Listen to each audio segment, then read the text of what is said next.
အခုကင်နေတဲ့ဖုန်းပိုင်ရှင်ကဆိုင်ငယ်တစ်စီးပေါက်ပါတယ်နော်လိုင်စင်ပါပါတယ်ရှင်အဲ့ဒါကျမကိုစရန်ငွေ9သိန်းလွှဲပေးရမယ်ရှင်အေးလွယ်ပေးမယ်9သိန်းလား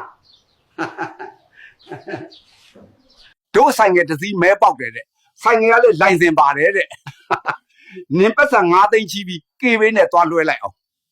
ကျုပ်ပိုက်ဆံချေးပြီးငွေ9သိန်းသွားလွှဲပြီးပြီရောက်လာဖုံးဆက်ကြည့်ဦးဟိုဟာမငါပိုက်ဆံတွေယူထားပြီးဖုံးမကင်တော့ဘူးအခါ100လောက်ရှိနေပြီကြောက်ခေါ်တာမကင်ဘူးဟာ